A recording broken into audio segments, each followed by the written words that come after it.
వీక్షకులకు స్వాగతం. నమస్కారం. 2004 నుంచి 2011 వరకు, 2019 నుంచి 2024 వరకు తిరుమల తిరుపతి దేవస్థానం ప్రతిష్టని ఎలా దిగజార్చే ప్రయత్నం చేశారో ఆనాడు రాజశేఖర రెడ్డి, నేడు జగన్మోహన్ రెడ్డి చేసిన విశ్వ ప్రయత్నం అందరికీ తెలిసిందే. సున్నంతో నామాలు పెట్టుకుని, సున్నబొట్లు పెట్టుకుని ఆ స్వామివారికి సున్నం పూసిన గనులు రాజశేఖర రెడ్డి, జగన్మోహన్ రెడ్డి, వైవి సుబ్బారెడ్డి, బొమ్మన కరుణాకర్ రెడ్డి. ఆ దుర్మార్గులు టీటీడీలో ప్రవేశించిన తర్వాత ఎన్ని దురాఘాతాలు దారులు చేశారో మనం చూసాం.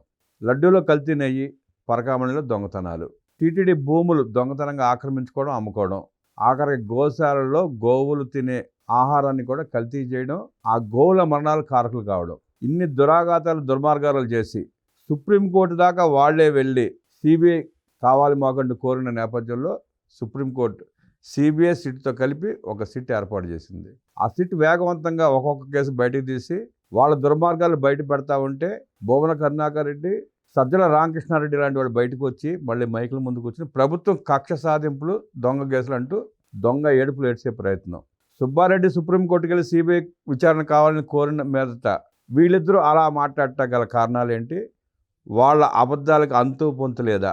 సుబ్బారెడ్డిని తక్షణం అరెస్ట్ చేయాల్సిన అవసరం సిట్కు ఉందా లేదా? బొమ్మన కరుణాకర్ రెడ్డి మాట్లాడుతున్న మాటల్ని పరిగణలోకి తీసుకుని కఠినమైన చర్యలు తీసుకోవాల్సిన అవసరం ఉందా లేదా తెలిసిన ప్రయత్నం చేద్దాం. వివరించడానికి మనతో ఉన్నారు సీనియర్ జర్నలిస్ట్ దుర్గా కుమార్ గారు. వారిని మరిన్ని విశేషాలు తెలుసుకుందాం. నమస్తే సార్. నమస్తే బ్రహ్మ గారు, మన వీక్షకులు కూడా. టీటీడీ ప్రతిష్టని ఎట్టా మంటగలుపుతున్నారో మనం చూస్తున్నాం. బొమ్మన కరుణాకర్ రెడ్డి, వైవి సుబ్బారెడ్డి జగన్మోహన్ రెడ్డి ముఖ్యమంత్రిగా ఉండగా ఎన్ని అరాచకాలు చేశారో, ఎంత దోపిడీ చేశారో కూడా మనం చూసాం. రాష్ట్ర ప్రభుత్వం సిట్ ఏర్పాటు చేస్తే ఇది కాదు, మాకు సిబిఐ ఎంక్వైరీ కావాలని చెప్పి సుప్రీంకోర్టు దాకా వెళ్ళి వాళ్లే సిబిఐ ఎంక్వైరీ చేయించుకున్నారు. వాళ్ళు ఎంచుకున్న ఎంక్వైరీ కమిటీ వాస్తవాలు బయటకు తీసుకొస్తుంటే ఇవాళ మళ్ళీ దొంగ ఏడుపులు. సుబ్బారెడ్డిని విచారణ రమ్మంటే తాత్సారం చేసి అట్టకెళ్ళకి వాడు హాజరయ్యాడు. లోపలికి వెళ్ళిన తర్వాత నిజాలు చెప్పక తప్పదు, అబద్ధం ఆడే అవకాశం ఉండదు. పేపర్ల ముందు, మైకుల ముందు అబద్ధాలు అన్నట్టు వ్యవస్థ ముందు మాట్లాడే అవకాశం ఉండదు. సుబ్బారెడ్డి నిజాలు కక్కాడని చెప్పి వార్తలు బయటకు వస్తున్నాయి. ఈ కేసులో వైవి సుబ్బారెడ్డితో పాటు బొమ్మన కరుణాకర్ రెడ్డి, జగన్మోహన్ రెడ్డి కూడా ఇరుక్కుంటున్నారు, వాళ్ళ పేరు కూడా బయట పెట్టాడు అన్న వాస్తవాలు బయటకు వస్తూ ఉన్నాయి. ఆ కేసును మీరు ఎట్లా చూస్తారు, ఎట్లా విశ్లేషిస్తారు? నిన్న ఢిల్లీలో ప్రెస్ కాన్ఫరెన్స్ పెట్టిన సుబ్బారెడ్డి గారి గొంతులో మార్పు వచ్చిందండి. ఇంతవరకు అసలు కుంభకోణమే జరగలేదు, అసలు ఈ కల్తీ నెయ్యి వ్యవహారమే జరగలేదన్న వ్యక్తి కల్తీ నెయ్యి ద్వారా నాకు ఆర్థిక లబ్ధి చేకూరలేదనే దగ్గరికి వచ్చాడు. అంటే అక్కడికి కల్తీ జరిగినట్టు ఒప్పుకుంటున్నాడు, కానీ నేను లబ్ధి పొందలేదు అంటున్నాడు. పోనీ ఎవరు లబ్ధి పొందారో చెప్పు, నువ్వు అంత పవిత్రంగా ఉంటే. ఇప్పుడు ఇంకొకటి కూడా చెప్పాడు ఆయన, కల్తీ జరిగినట్టు మైసూరు నుంచి వచ్చిన ల్యాబొరేటరీ నివేదికని నేను చూశానని చెప్పాడు. కల్తీ జరిగినట్టు నివేదిక వచ్చినప్పుడు చైర్మన్గా ఉన్న వ్యక్తి ఫస్ట్ చేయాల్సిన పని ఏంటండి? ముందు ఆ సరఫరాని ఆపేయాలి. ఆపేయటంతో పాటు అసలు ఎవరు ఈ టెండర్ ఇచ్చారు, ఎన్నాళ్ళ నుంచి కల్తీ జరుగుతుంది అనేది ఎంక్వైరీ ఆయనే ఆర్డర్ చేయాలి, ఆయన టైంలోనే జరగాలి. అంతేగాని ఆయన దృష్టికి వచ్చిన తర్వాత కూడా అదే సంస్థలో నెయ్యి ఎట్ట సరఫరా చేస్తాయండి? అది నెయ్యే కాదని కూడా ఆ నివేదికలో ఉంది. నెయ్యి లాంటి పదార్థమే తప్ప నెయ్యి కాదు, నెయ్యి 1% కూడా లేదు అందులో. విదేశాల నుంచి తీసుకొచ్చినటువంటి నెయ్యి వాసన వచ్చే కృత్రిమైన కెమికల్స్ సింథటిక్ నెయ్యి అది, అంతే తప్ప నెయ్యి మాత్రం కాదు. అలాంటప్పుడు ఆయన అది ఖండించి వెంటనే ఆపాలి కదా. ఆపలేదు అంటే ఆయనకి తెలియదని ఎట్టా అనుకుంటాము? అంత పెద్ద అంశం.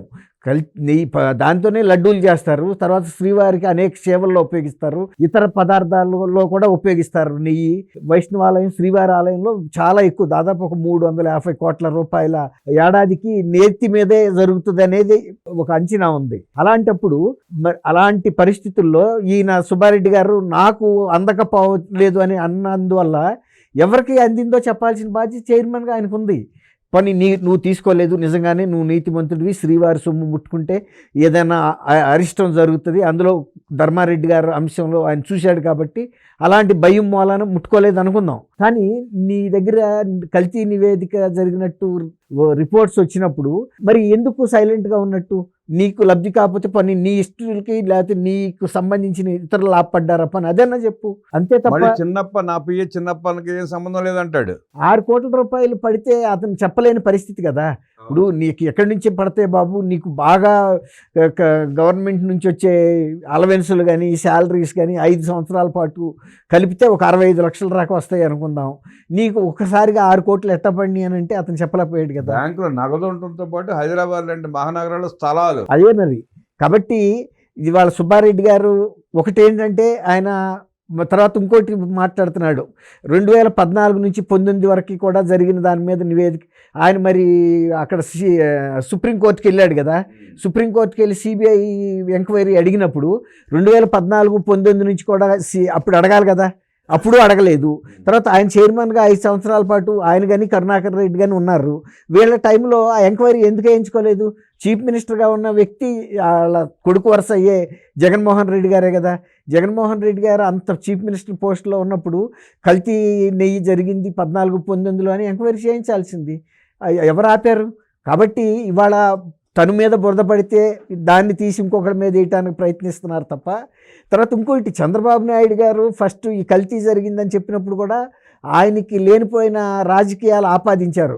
ఆయన ఒక కుట్ర బుద్ధితో చేస్తున్నాడు, శ్రీవారి ప్రతిష్టను దెబ్బతీయటానికి చేస్తున్నాడు. టీటీడీ ప్రతిష్టను దెబ్బతీస్తే టీటీడీకి వచ్చే ఆదాయం తగ్గిపోతుంది, భక్తులు తగ్గిపోతారు. మసకబారితే చంద్రబాబు నాయుడు గారికి వచ్చే లాభమే ఉంది. అంటే వీళ్ళు దొంగతనం చేసిన పర్లా, దోపిడీ చేసిన పర్లా, ఆస్తులను దిగమింగినా పర్లేదు, కానీ వీళ్ళు చేసినవి బయటపడితే టీటీడీ ప్రెసిడెంట్ తర్వాత ఇంకోటి ఆయన ఇంకా సివిల్ వర్క్స్లోనో ఇతర వాటిల్లో కూడా చెప్పలేదు కదా. లడ్డు అనేది చాలా ప్రాధాన్యత గల అంశం, పవిత్రత కలిగినటువంటి అంశం. అనేక మంది విశ్వాసంతోనూ నమ్మకంతోనూ భక్తితో తింటారు. అటువంటి దాంట్లో కల్తీ జరగటం అనేది చాలా మనసుకి బాధ కలిగించే అంశం ఎవరికైనా. అందువల్ల ఆయన ఆ విషయం బయటకు వచ్చింది. లేకపోతే ఇప్పుడు చెప్పకుండా కూడా చేయొచ్చు, కానీ దాని మూలన ఆ నింద చంద్రబాబు నాయుడు గారి మీద పడేది. ఏమనేవాళ్ళు, ఈయనకి కూడా ఏదో ముట్టి ఉంటుంది, అందుకే ఆయన గుట్టుచప్పుడు కాకుండా అది ఒక తప్పు బయటపడకుండా ఆగదండి. ఆల్రెడీ ల్యాబ్ రిపోర్ట్స్ వచ్చినాయి, గుజరాత్ నుంచి వచ్చిన ల్యాబ్ రిపోర్ట్స్లో కూడా ఇందులో కల్తీ జరిగిందని వచ్చింది. తర్వాత కల్తీ జరిగిన అంశం పోర్టులో ఉండే ప్రతి వంట మనిషి మేస్త్రి కూడా పట్టుకోగలడండి. ఎందుకంటే వాళ్ళకి కొన్ని శతాబ్దాలుగా అందులో పనిచేస్తున్నప్పుడు వాళ్ళకి నెయ్యి ఏదో కృత్రిమ నెయ్యి ఏదో తెలియనంత అమాయకులు కాదు. సామాన్యుడి భక్తులకో తెలిసిపోయింది కదా, లడ్డు పరిస్థితి బాగాలేదని అందరూ గగ్గోలు పెట్టారు. ఇట్లాంటి గగ్గోలు 1980లో కూడా వచ్చింది బ్రహ్మం గారు. అయితే ఏంటంటే అప్పుడు ఇంత పరిస్థితి లేదు, అంటే ఎక్కువ రోజులు నిలవంటలేదు గతంలో లాగా అని ఫిర్యాదులు వచ్చినప్పుడు చెన్నారెడ్డి గారు చీఫ్ మినిస్టర్ అప్పుడు. కానీ ఆయన దాన్ని రాజకీయంగా ప్రత్యర్థులు చేశారని ఆరోపించలా. ఓకే, ఇంతమంది భక్తుల నుంచి ఆరోపణలు వస్తున్నాయి కాబట్టి ఫిర్యాదులు, ఆరోపణ కూడా కాదు కాబట్టి ఆయన ఆ రోజున నేతి మిఠాయిల అధినేత జి పుల్లారెడ్డి గారిని అధ్యక్షుడిగా ఒక కమిటీ వేశారు. కమిటీ వేసి అసలు ఏంటి ఎందుకు జరుగుతుందో మీరు విచారించి మాకు సిఫార్సు చేయండి అని ఆయన వెళ్ళాడు. వెళ్తే కూడా పోర్టులోకి అసలు వేరే వ్యక్తులు కూడా రానివ్వరు, అంత కట్టుదిట్టంగా ఉంటుంది అక్కడ ఏర్పాట్లు. అప్పుడు ఈయన చెప్పాడు, అయ్యా నేనేమి నా సొంతంగా రాలేదు, ప్రభుత్వం నియమిస్తే వచ్చామని చెప్పి టీటీడీ వాళ్ళు కూడా ఆయన వెంట ఉన్నారు. ఉండి లోనకి తీసుకెళ్ళి అన్ని అంశాలు చూస్తే, నేను ఇక్కడ ఎందుకు చెబుతున్నానంటే బ్రహ్మం గారు ఆ రోజు ఆయన అన్ని సునిశ్చితంగా పరిశీలిస్తే ఏది కూడా నాసి రకం వస్తువులు అయితే లడ్డూలో వాటర్ లేదు, నెయ్యి వాటర్ లేదు, పిండి వాటర్ లేదు, ఇంకా షుగర్ కానీ ఏదైతే వాడతారో అన్నీ కూడా మంచి జీడిపప్పు కిస్మిస్ అన్నీ మంచి పదార్థాలు వాడుతున్నారు. కాకపోతే ఎక్కడ ఆ పొరపాటు జరుగుతుందని ఆయన గమనించాడంటే వంట పాత్రలు శుభ్రం చేయటంలో అంత శ్రద్ధ వహించడం లేదు. దాని మూలాన అక్కడి నుంచి కొంత ఫంగస్ ఏర్పడే అవకాశం వస్తుంది, అందువల్ల మీరు అది జాగ్రత్త తీసుకోండి అని ఒక సిఫారసు చేస్తే దాన్ని అసెంబ్లీలో ఆయన ప్రవేశపెట్టి టీటీడీకి పంపించారు. అందరూ కూడా ఒక సంయుక్తంగా ఒక చర్య తీసుకుని సరి చేశారు. అంతేగాని చంద్రబాబు నాయుడు గారు వాస్తవాన్ని చెప్పినప్పుడు ఎలా జరిగిందో పని దాన్ని మీద ఎంక్వైరీ చేయించమని అడగాలి. సుబ్బారెడ్డి గారు వెళ్ళినప్పుడు ఆయన చెప్పాలి కదండి, నేను మాజీ టీటీడీ చైర్మన్ నేను అడుగుతున్నానని. ఆయన గుర్తింపును దాచి వెళ్ళాడు. అప్పుడు టీటీడీ తరపు లాయర్లు ప్రభుత్వం తరపున వాదించినప్పుడు చెప్పారు, ఈ ఫిర్యాదుదారు ఎవరో కాదు, ఈ పిటిషన్ వేసింది ఆయన, అంతకుముందు ఇక్కడ చైర్మన్గా కూడా చేశారు టీటీడీగా అన్నప్పుడు కోర్టు మందలిచ్చింది సుబ్బారెడ్డి గారిని. మీరు మీ ఐడెంటిటీని దాచుకుని కోర్టు ముందుకు రావాల్సిన అవసరం ఏంటని అడిగింది. అంటే మీరు కోర్టును తప్పుదోవ పట్టించే విధంగా వచ్చారని కూడా మాట్లాడింది. ఇప్పుడు అదే ప్రయత్నం చేస్తున్నారు, ఇవాటికి కోర్టును తప్పుదోవ పట్టించే ప్రయత్నం చేస్తున్నారు. అందుకే ఇప్పుడు టీటీడీ వాళ్ళు ఈ సిట్ ముందు వాళ్ళ ఈయన వెళ్ళాడు కదండి, సిట్ వాళ్ళు ఈ రిపోర్ట్స్ మీరు చెప్పినట్టు వీళ్ళు ఇన్వెస్టిగేట్ చేసిన ఇవన్నీ కూడా సుబ్బారెడ్డి గారి ముందు పెట్టినప్పుడు కాదనలేడు.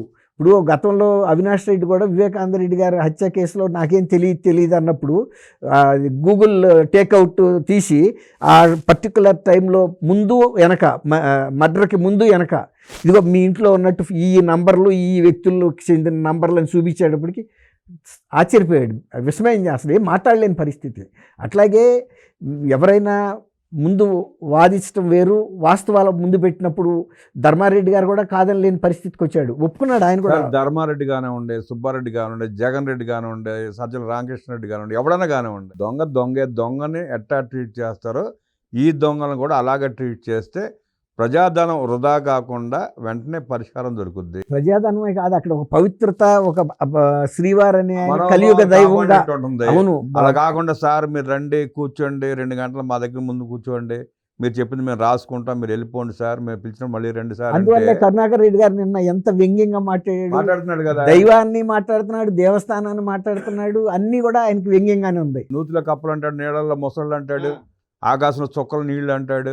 అలాంటి వ్యక్తుల్ని దండించకుండా బతిమాలి మీరు ఎన్నాళ్ళు విచారణ చేసినా వాళ్ళ నుంచి నిజాలు రాబట్టుకోలేరు కదా. మరి ఈ వ్యవస్థలు ఎందుకు అట్లా ఉదాసీనంగా ప్రశ్నిస్తున్నాయి వాళ్ళని? అట్లా చేయకూడదండి. ఇప్పుడు వాళ్ళని కూడా ఇప్పుడు లైట్ డిటెక్టర్ టెస్ట్కి సుబ్బారెడ్డి వెళ్తా అన్నాడు కదా, పనిలో పనిగా కరుణాకర్ రెడ్డిని కూడా ఇద్దరిని తీసుకెళ్ళాలి, ధర్మారెడ్డిని కూడా తీసుకెళ్ళాలి, ముగ్గురిని కూర్చోబెట్టి కూడా ధర్మారెడ్డి మీద తోస్తున్నారు వీళ్ళిద్దరూ. నాకు తెలియదు, ధర్మారెడ్డిని కూడా ముగ్గురిని కూర్చోబెట్టి కనుక విచారిస్తే వాస్తవాలు బయటకు వస్తాయండి. అంతేగాని మీరు అన్నట్టు ఎవరికి వాళ్ళకి విడివిడిగా పిలిపించి ఎవరి మర్యాదలు వాళ్ళకి, ఎవరి ప్రోటోకాల్ వాళ్ళకి, దేవస్థాన మర్యాదలతో స్వాగతాలు పలికి వీడుకోలు పలికితే చెప్పరండి వాళ్ళు. ఎలా మాట్లాడాలో మీరు అన్నట్టు నేరస్తుల్ని ఎలా ట్రీట్ చేస్తారో అలాగే ట్రీట్ చేయాలి. అంతేగాని తెల్లబట్టలు వేసుకున్న వాళ్ళంతా పెద్ద మనుషులు కాదు, లేకపోతే నాకు ముట్టలేదని చెప్పినందువల్ల తప్పులు నేరాలు జరగకుండా పోవు. దేవస్థానానికి అంత ప్రథమ ముడిసరుకు అయిన నెయ్యి ఎక్కడో ఉత్తరాఖండ్ నుంచి తీసుకొస్తాం అనేది అంత తక్కువ రేటుకు వస్తుందంటేనే అనుమానించాలి కదండి. ఇక్కడ ఈ టీటీడీ గోశాలలో కూడా కిలో నెయ్యి ఎంత ఉత్పత్తి అవుద్దో పశువుల అధికారులు చెప్పగలరు.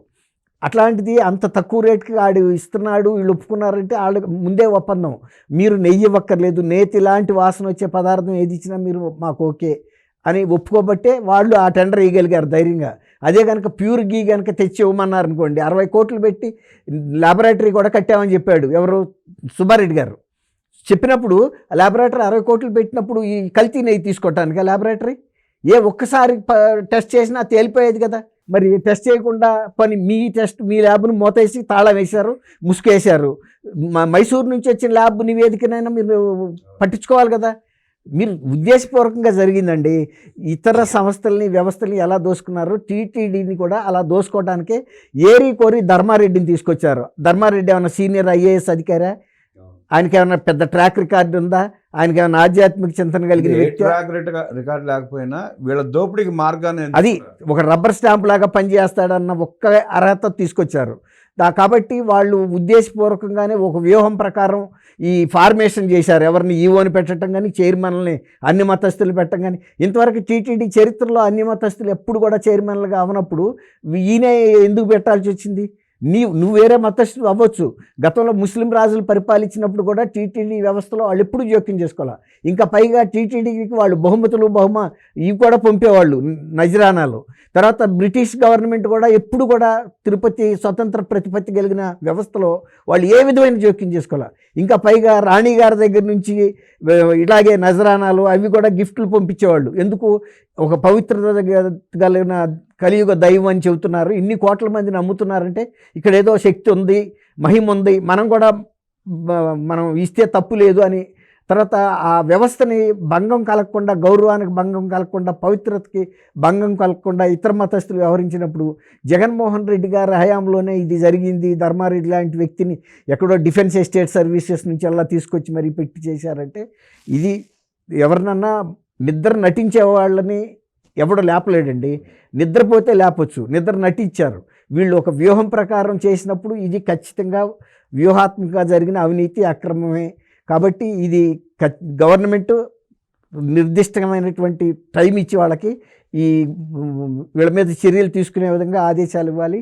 కోర్టులో కూడా పగడ్బందీగా ఈ ఛార్జ్ షీట్లు దాఖలు చేసి వాదించాలి కోర్టులో కూడా ఖచ్చితంగా. అప్పుడు వీళ్ళకి శిక్షలు పడతాయి తప్ప మీరు అన్నట్టు వీళ్ళ ఉండే అధికారాలు చూసి భయపడి తప్పుకుంటే మాత్రం వీళ్ళు ఇలాంటి చెలరైపోతాను. ఆఖరి తాళలేక చిన్న బ్రెడ్ ముక్క దొంగతనం చేసిన అభాగ్యుణ్ణి అరెస్ట్ చేసి రాజకీయ నాయకుల ముసుగులో వేల కోట్ల దోచుకున్న తెల్ల దుస్తులు వేసుకున్న దొంగల్ని వదిలిపెట్టడం, వారి పట్ల ఉదాసీనంగా వ్యవహరించడం సమాజానికి మంచిది కాదని వారి పట్ల కఠినంగా వ్యవహరిస్తూ వాస్తవాలను రాబట్టి భక్తుల మనోభావాలను దృష్టిలో పెట్టుకుని త్వరితగతిన ఆ కేసు విచారణ పూర్తి చేసి ప్రజల మనోగతాన్ని అర్థం చేసుకొని వ్యవస్థలు కఠినంగా వ్యవహరించాలంటూ విశ్లేషించిన దుర్గాకుమార్ గారికి ధన్యవాదాలు తెలియజేస్తూ నమస్కారం.